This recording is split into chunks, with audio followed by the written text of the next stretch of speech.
주 예수님의 은혜가 함께 하시기를 빕니다. 오늘도 복된 하루 되십시오.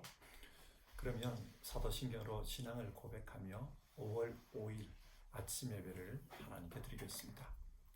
나는 전능하신 아버지 하나님, 천지의 창조주를 믿습니다. 나는 그의 유일하신 아들, 우리 주 예수 그리스도를 믿습니다. 그는 성령으로 잉태되어 동정녀 마리아에게서 나시고 본디오 빌라도에게 고난을 받아 십자가에 못 박혀 죽으시고 장사된 지 사흘 만에 죽은 자 가운데서 다시 살아나셨으며 하늘에 오르시어 전능하신 아버지 하나님 우편에 앉아 계시다가 거기로부터 살아있는 자와 죽은 자를 심판하러 오십니다. 나는 성령을 믿으며 거룩한 공교회와 성도의 교제와 죄를 용서받는 것과 몸의 부활과 영생을 믿습니다. 아멘. 오늘 읽으실 하나님의 말씀은 역대상 13장 1절부터 4절까지의 말씀입니다. 하나님의 말씀을 같이 보시겠습니다. 다윗이 천부장과 백부장과 그 밖에 모든 지도자와 의논하고 이스라엘 온 회중에게 말하였다. 여러분이 좋게 여기고 우리 주 하나님께서 기뻐하신다면 우리가 이스라엘 온 땅에 남아있는 우리 백성과 또 그들의 목초지에 있는 성읍들에서 그들과 함께 살고 있는 제사장과 레위 사람에게 전가를 보내어 그들을 우리에게로 모이게 합시다.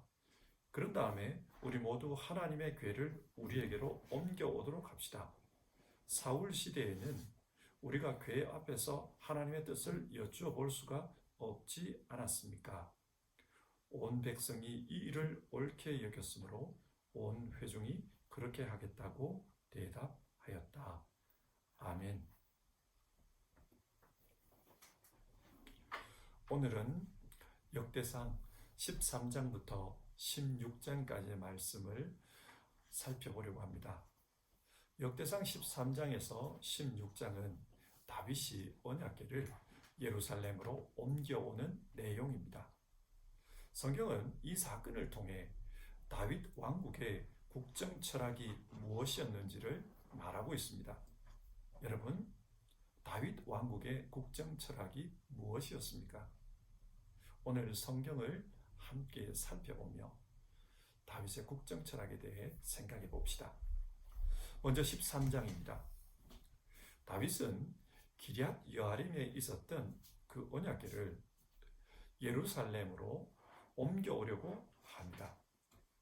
기럇 여아림은 이스라엘과 블레셋 사이에 있는 국경 마을입니다. 과거 언약궤를 블레셋에게 빼앗긴 일이 있었습니다.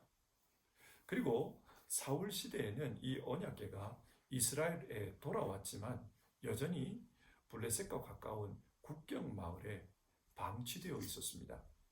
왜 그랬을까요? 사울은 나라를 다스리면서 하나님의 뜻을 묻지 않았습니다. 3절 말씀을 보겠습니다. 우리 모두 하나님의 궤를 우리에게로 옮겨오도록 합시다. 사울 시대에는 우리가 궤 앞에서 하나님의 뜻을 여쭈어 볼 수가 없지 않았습니까? 이 말이 의미하는 것은 사울은 하나님의 뜻을 여쭙고 하나님의 뜻에 따라 나라를 다스리지 않았다는 것입니다. 그는 철저하게 자기 뜻대로 했습니다. 자기가 하고 싶은 대로 나라를 다스렸습니다. 이것은 사울 왕국만의 특징이 아닙니다. 타락한 인간에게 나타나는 보편적인 특징입니다. 창세기 1장 28절 하나님은 천지를 창조하신 후 그 세상을 다스릴 권한을 인간에게 위임하셨습니다. 생육하고 번성하여 땅을 정복하라. 땅을 다스리라. 인간에게 땅을 다스리라고 했습니다. 이 말씀이 의미하는 것은 인간은 하나님의 대리자입니다. 그래서 하나님의 대리자로서 하나님의 뜻을 받들어 이 세상을 다스려야 했습니다. 그렇게 해서 뜻이 하늘에서 이루어진 것처럼 이 땅에서도 하나님의 뜻이 이루어지도록 하는 것, 그것이 인간에게 주어진 사명이었습니다. 하지만 타락한 인간은 자기 스스로를 하나님처럼 생각했습니다. 그래서 모든 것을 자기 뜻대로 다스리려고 합니다. 세상의 주인이 하나님이 아니라 자기 자신이라고 생각하는 것이지요. 사울 역시 그러했습니다. 다윗은 사울 왕국이 왜 망했는가 그것을 분석합니다. 그리고 그 이유는 하나님의 뜻을 묻지 않았기 때문이다. 그렇게 결론을 내렸습니다. 그래서 다윗 자신은 철저히 하나님의 뜻을 묻고 그 하나님의 뜻에 따라 나라를 다스리겠다. 그렇게 결심한 것입니다. 자, 여기에 다윗 왕국의 국정 철학이 있습니다. 다윗은 하나님의 뜻을 묻고 하나님의 뜻대로 나라를 다스리겠다고 합니다. 왜 그렇게 하려고 합니까? 이스라엘은 하나님의 것이기 때문입니다. 하나님의 것이기 때문에 하나님의 뜻에 따라 나라를 다스리겠다고 합니다. 이것을 다르게 말하면 하나님 주권 사상입니다. 다윗은 하나님의 주권을 인정하는 이 생각 위에서 나라를 통치합니다. 그래서 하나님의 임재를 상징하는 그 언약궤를 예루살렘으로 가져와서 그 언약궤 앞에서 하나님의 뜻을 물으려고 합니다. 신앙적으로 보면 다윗의 이런 결단은 아주 훌륭한 것입니다. 그런데 오늘 말씀을 보면 언약궤를 옮겨오다 큰 사고가 발생했다고 합니다. 베레스 우사 사건입니다. 언약궤를 옮겨오는 과정에서 우사가 처참하게 죽은 거예요. 우사가 죽는 장면을 10절에서는 하나님이 진노하셔서 그를 치셨다. 그렇게 표현합니다. 여기서 치다라는 말은 히브리어로 낙하인데 이 낙하라는 단어는 모세가 이집트 관원을 쳐 죽이고 땅에 묻었을 때 그때 사용한 단어입니다. 그러니까 하나님께서 지금 우사에게 아주 분노한 것이에요. 모세가 그때 이집트 관원을 보면서 분노해서 쳐 죽였던 것처럼 지금 하나님께서 이 우사를 보면서 분노하신 것입니다. 그래서 죽였다는 말입니다. 왜 하나님께서 분노하셨을까요? 다윗은 지금 하나님의 뜻을 묻기 위해 언약궤를 옮겨오고 있습니다. 그런데 정작 이 언약궤를 옮겨오는 일에 있어서 하나님의 뜻을 묻지 않았습니다. 하나님, 이거 옮겨와도 됩니까? 묻지 않습니다. 자기 마음대로 결정했습니다. 그리고 옮기는 방법도 자기 마음대로 결정했습니다. 언약궤를 옮길 때에는 채에 깨어서 레위인들이 메고 언약궤를 옮겨야 한다. 율법을 통해 하나님은 그렇게 가르쳐 주셨습니다. 그런데 다윗은 자기 마음대로 수레에 싣고 언약궤를 옮겼습니다. 그렇게 하면 쉽기 때문입니다. 자, 보십시오. 하나님의 뜻대로 살겠습니다. 그런 결단에 근거해서 언약궤를 옮겨오고 있는데 모든 것을 자기 마음대로 다 해버렸습니다. 하나님 뜻대로 살겠습니다. 하나님 믿고 살겠습니다. 그렇게 말하면서 실제로 사는 것은 자기 마음대로 다 해버리는 그런 인간의 모습이 이 다윗 안에 들어있는 겁니다. 하나님은 이런 모습을 보며 크게 분노하셨습니다. 하나님이 분노해서 우사를 치니까 다윗이 겁이 났어요. 그래서 언약궤를 예루살렘으로 가져오지 못하고 오벳 에돔의 집에 머물게 했다. 성경은 그렇게 말합니다. 근데 여러분, 오벳 에돔의 집에 이 언약궤를 머물게 했더니 그때 어떤 일이 벌어졌습니까? 14절을 보면 하나님께서 오벳 에돔의 집에 그 가족에게 복을 주셨다고 합니다. 언약궤는 하나님의 임재를 상징합니다. 하나님을 가까이 하니까 복을 받은 것입니다. 14장을 계속해서 한번 보겠습니다. 14장 1절 두로왕 히람이 다윗에게 백양목 궁궐을 지어줬다고 합니다. 여러분, 히람이 왜 다윗에게 궁궐을 지어줬을까요? 두로는 무역으로 먹고 사는 나라였습니다. 무역을 잘하기 위해서는 다른 나라들과 관계가 원만해야 합니다. 그래서 두로 왕은 새롭게 왕이 된 다윗에게 최고급 자재로 가장 좋은 궁궐, 백향목 궁궐을 지어주었습니다. 자, 생각해 보십시오. 만약 다윗이 별 볼 일 없는 작은 부족의 왕이었다면 두로 왕이 이런 큰 선물을 할 필요가 있었을까요? 필요가 없습니다. 이게 무엇을 의미합니까? 두로 왕이 백양목 궁궐을 선물했다는 것은 다윗의 힘이 그만큼 커졌다는 말입니다. 그 중동 사회에서 다윗은 무시할 수 없는 큰 왕이 되었다는 말입니다. 그리고 14장 1절을 히브리어로 이렇게 읽어보면요, 한국어로 번역하지 않은 단어가 있어요. 그게 뭐냐면 그리고라는 접속사입니다. 무슨 말입니까? 13장 마지막 절과 14장 1절을 히브리어로 읽어보면 오벳 에돔의 집이 복을 받았다. 그리고 다윗도 큰 복을 받았다.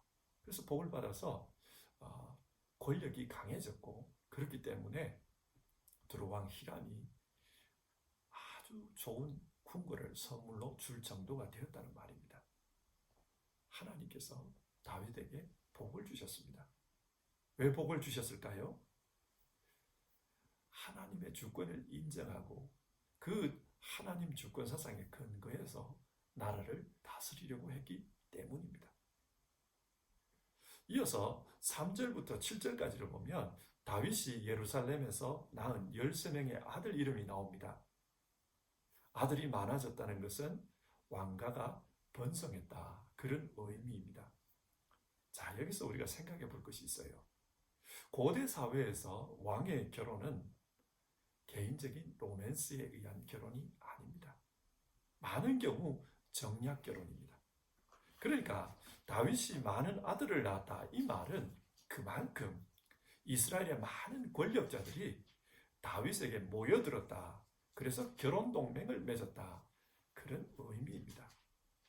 그러니까 내부적으로 볼 때, 국내적으로 볼 때 다윗의 권력이 안정되었어요. 굉장히 강해졌습니다. 그래서 안정되었습니다. 이것 역시 하나님께서 복을 주신 겁니다. 또 8절에서 17절까지의 내용을 읽어보면 블레셋과의 두 차례에 걸친 전쟁 이야기가 나옵니다.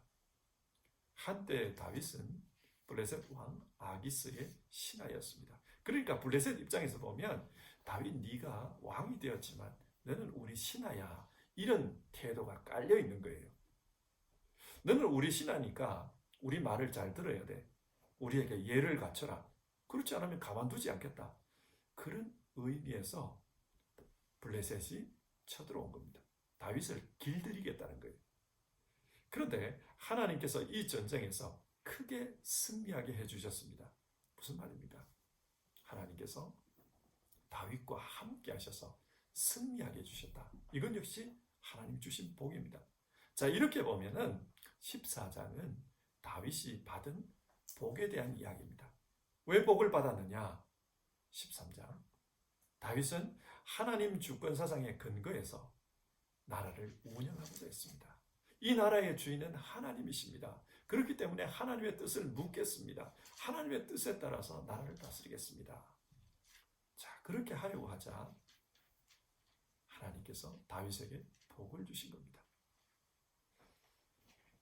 이어서 15장과 16장의 내용을 살펴보겠습니다.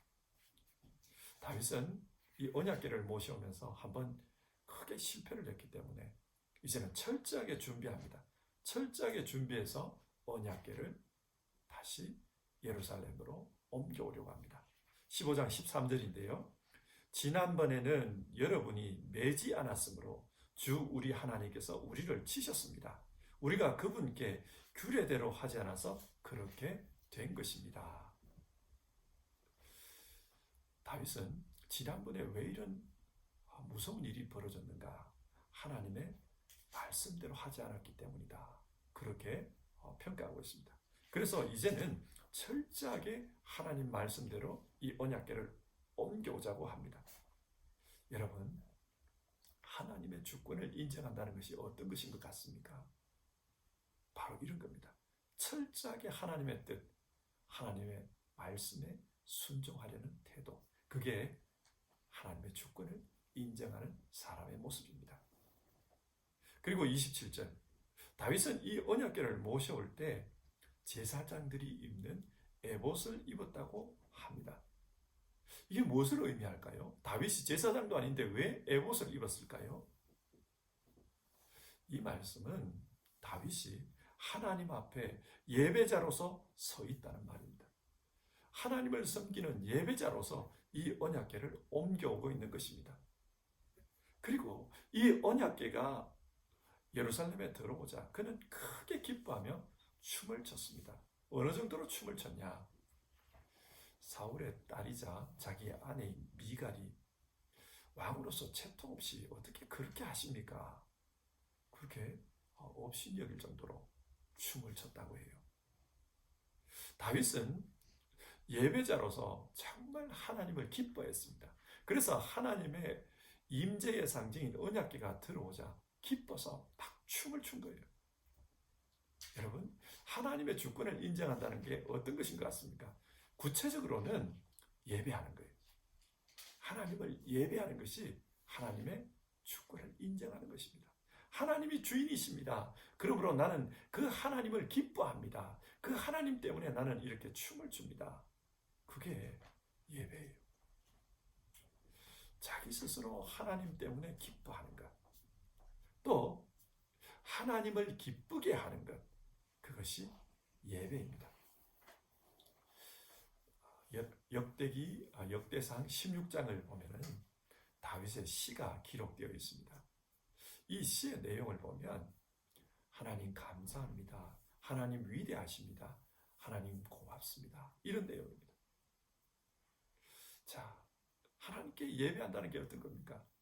하나님께 감사와 찬양을 올려드리는 겁니다. 자, 이상의 내용을 한번 정리해 봅시다.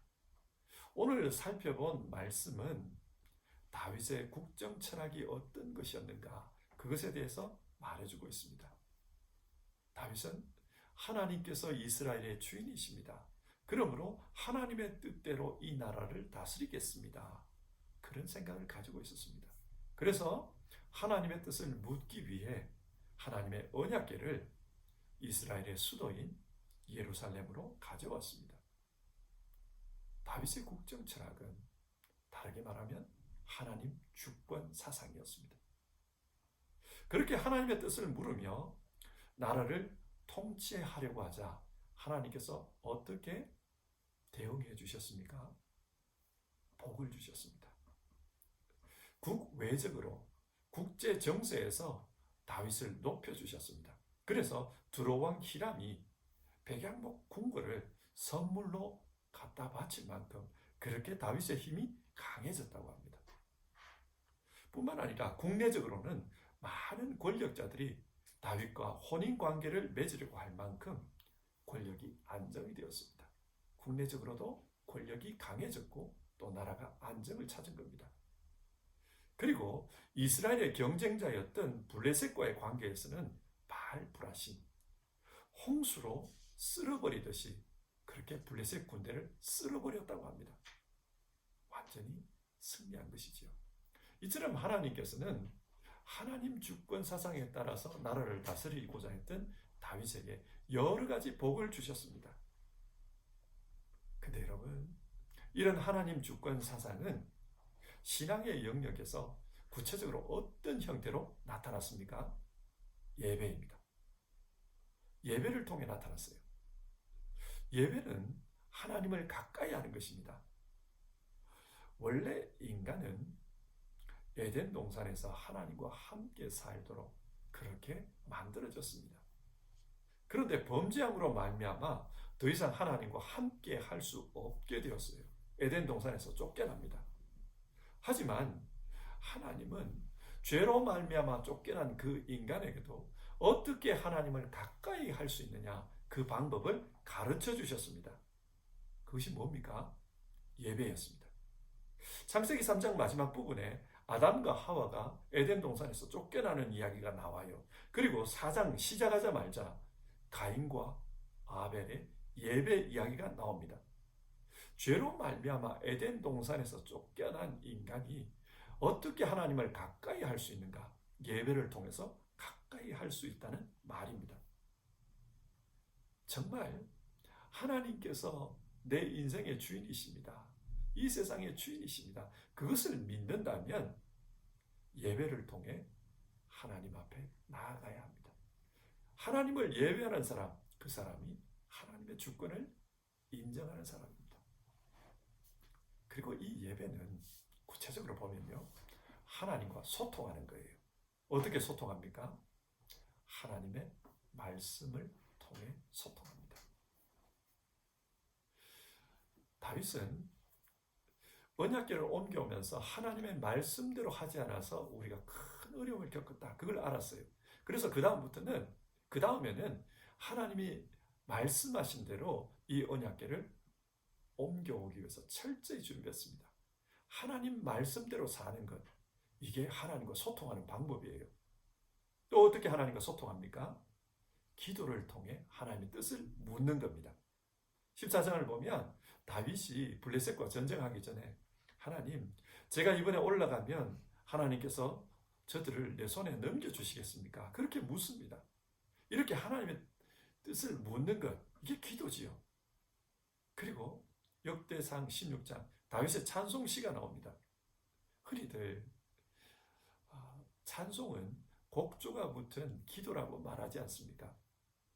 하나님의 주권을 믿는 사람은 기도를 통해, 찬송을 통해 하나님의 뜻을 묻습니다. 자, 말씀과 기도로 하나님과 소통하는 것, 이게 예배입니다. 여러분, 오늘 이 말씀을 당시 역대기를 기록하고 또 역대기의 말씀을 읽던 사람의 입장에서 한번 생각해 봅시다.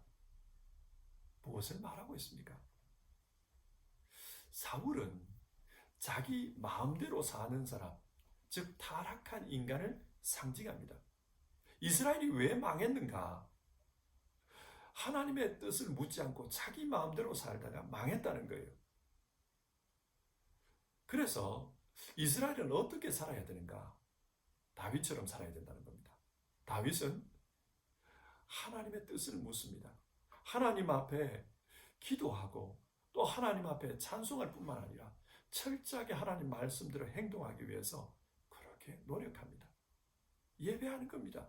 이렇게 예배하는 결과 하나님께서 주시는 복을 받았다.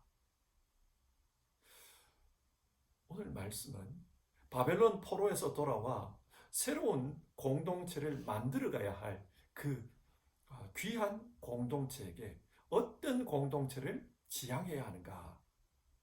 다윗 왕국이 보여준 하나님 주권 사상에 근거한 그런 공동체를 만들어가라고 합니다.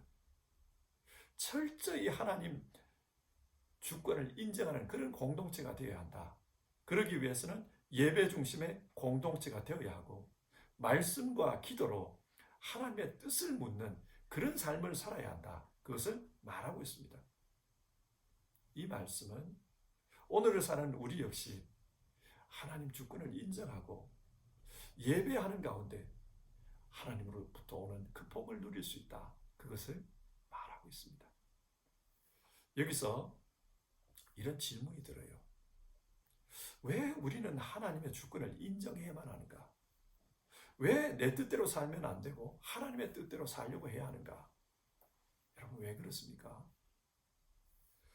지금 우크라이나에서 전쟁이 발생했는데 그 전쟁을 일으킨 러시아를 예로 들어서 한번 생각해 봅시다.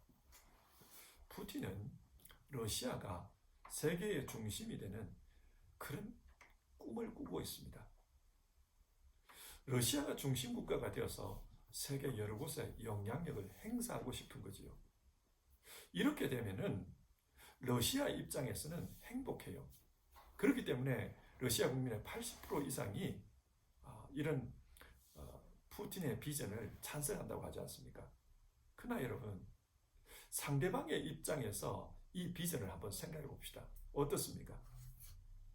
괴로워요. 특별히 약자의 입장에서는 굉장히 불안하고 괴로워요. 악하게 느껴집니다. 어디 러시아만 이렇습니까? 세상의 강대국들을 보십시오. 힘을 앞세워서 자기보다 약한 나라를 짓누르려고 합니다. 자기 마음대로 하려고 합니다. 세상이 이렇게 굴러가면은 하나님은 이런 세상을 보며 어떻게 생각하실까요? 성경이 말씀하는 하나님은 고아와 과부의 아버지라고 합니다. 긍휼이 많으신 분이라고 합니다. 하나님은 강한 자들이 자기 힘을 앞세워 자기 마음대로 약자를 짓누르는 것, 이것을 기뻐하지 않습니다. 만약에 세상에 힘 있는 사람들이 다 자기 뜻대로 자기가 원하는 비전을 이루고자 한다면 세상이 어떤 모습이 되겠습니까? 그러면 이 세상에 힘없는 사람, 약한 사람들은 불행하고 불안하게 그렇게 살 수밖에 없어요. 하나님은 이런 세상을 기뻐하지 않습니다. 그렇기 때문에 하나님은 인간의 뜻, 자기 뜻대로 살지 말고 하나님의 뜻, 공의를 펼치시고 사랑을 펼치시는, 인자를 펼치시는, 자비를 펼치시는 그 하나님의 뜻대로 살라고 말씀하는 것입니다. 하나님이 주인이심을 인정하고 하나님의 뜻대로 살라. 그렇게 말하는 이유는 이 세상에 살아가는 우리 같은 사람들을 위해서 하나님께서 그렇게 말씀하는 것입니다. 자, 오늘 이 역대기의 말씀을 읽으며 오늘 우리는 어떤 모습으로 살고 있나 그것을 생각해 봅시다. 성경은 하나님의 주권을 인정하고 하나님 앞에 예배하며 살아야 한다. 그래야 복된 삶을 살 수 있다. 그렇게 말씀합니다. 우리 모두는 정말 하나님을 믿고 그 하나님 앞에 예배하는 사람으로 살아가기를 바랍니다. 하나님 앞에 그 말씀을 통해 하나님 뜻을 파악하고 기도를 통해서 찬송을 통해 하나님 뜻을 묻는 우리 모두 되었으면 좋겠습니다. 그래서 하나님이 주시는 평강의 복을 누리는 우리 모두 되기를 바랍니다.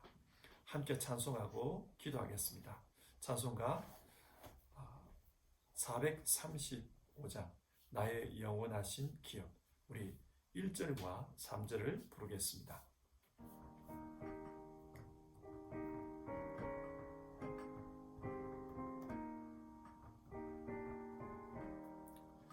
나의 영원하신 기업, 생명보다 귀하다. 나의 갈 길 다가도록 나와 동행하소서. 주께로 가까이 주께로 가오니 나의 갈 길 다가도록 나와 동행하소서. 어두운 골짝 지나가며 험한 바다 건너서 천국문에 이르도록 나와 동행하소서. 주께로 가까이 주께로 가오니 나의 갈 길 다가도록 나와 동행하소서. 아멘. 오늘 말씀을 생각하면서 우리 같이 기도합시다. 오늘 성경 말씀은 우리는 이 세상에서 어떻게 살아야 하는가 그것에 대해 교훈하고 있습니다. 하나님의 주권을 인정하고 하나님의 주권을 인정하기 때문에 예배의 삶을 살라고 합니다. 인생의 주인이심을 믿고 살아갑시다. 그리고 하나님을 믿기 때문에 하나님의 뜻을 들으려고 하는 예배, 하나님께 가까이 나아가고 또 하나님께 기도하고 찬송하는 그런 예배의 삶을 살기를 우리 시간 같이 기도해 봅시다. 기도하겠습니다.